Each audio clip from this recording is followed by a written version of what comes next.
Енді елімізде байланыс және хабар тарату тарифтері арзандайды. Бұған шетелдік коммерциялық ғарыш аппараттарымен салыстырғанда 20-30% төмен бағада қызмет ұсынатын Қазсат 3 жерсерігінің қалыпты жұмыс кестесіне көшуі себеп болып отыр. Әуе кеңістігіне өткен жылы ғана самғап орбиталық сынақтардан өткен отандық жерсерік қазірдің өзінде 12%-ға жүктеліп үлгерді. 28 таратқышпен жабдықталған Қазсат 3 толық жүктелген кезде жылына 2 миллиард теңгеден астам қаржы шетел аспай ел экономикасына бағытталады. Әрі қосымша қомақты салық бюджеттің бүйірін толтырмақ. Бірінші мақсат өзіміздің елімізге ғарыштық байланысты жеткізу.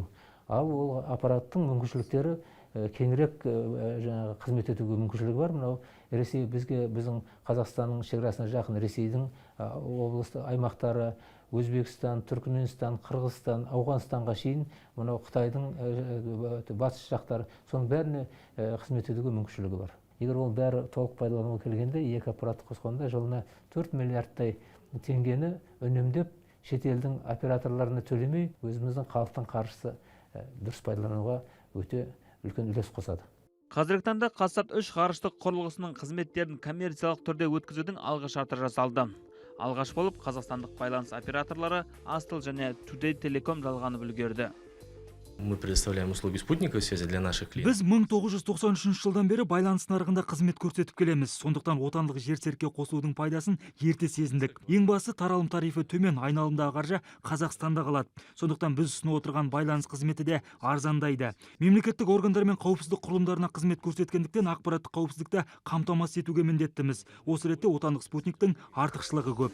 2010 жылы іске қосылған Отау тобы ұлттық телехабар таратылым жүйесін отандық жерсеріктерге қосу мәселесі бірнеше мәрте көтерілді. Алайда отандық телеоператор мен халықаралық Интелсат трансұлттық компаниясы арасындағы ұзақ мерзімді келісімшарт бұзылса, қомақты айыппұл салынады. Сондықтан әзірге Отау тобыны Қазсатқа қосу мүмкін болмай тұр. Қазсат 2 қазіргі күнде мемлекеттік телебағдарламаларды таратуға қолданылып отыр. Қазсат 3 бағдарламасы бүгінгі күнде тестілік режимде жұмыс жасап отыр. Қазіргі уақытта Интелсат 904 спутнигінен түбегейлі Қазсатқа көшу жөнінде келісімдер жүріп жатыр. Бұл келісімдер түбінде жақсы шешімге келеді деп ойлаймын. Шетелдік жерсеріктерге телінген өзге де отандық телеоператорлар шығынға ұшыраудан қауіптеніп, сыртқы шектеуден шыға алмай отыр. Қазсат 2, Қазсат 3 байланыс және хабар таратушы геостационарлық спутниктері Ақмола облысы Ақкөл қаласындағы мына алып антенналық жүйе арқылы басқарылады. Жалпы бұл жобаларға 100 миллиард теңгеден астам қаржы жұмсалған. Ғарыш аппараттарынан түсетін табыс одан 3-4 есе артық болмақ. Ақкөл қаласындағы ғарыш аппараттарын жер үсті басқару кешенінде жерсеріктерді қадағалау, деректерді жинау және таратуды 200-дей білікті мамандардың біріккен командасы жүзеге асырады. Техникалық есеп бойынша Қазсат 3 15 жыл бойы белсенді қызмет ету керек. Қазақ елінің ғарышты игеруге жасаған қарымды қадамының бірі ол жерді қашықтан зондтау құрылғыларын ұшырып іске қосуы. Бұл аппарат арқылы 7 қат көктен ел аумағын бақылауға болады. Ол аппараттар ғарыштан суретке түсіру арқылы жердегі көп бақылау, мониторинг мәселелерін шешеді.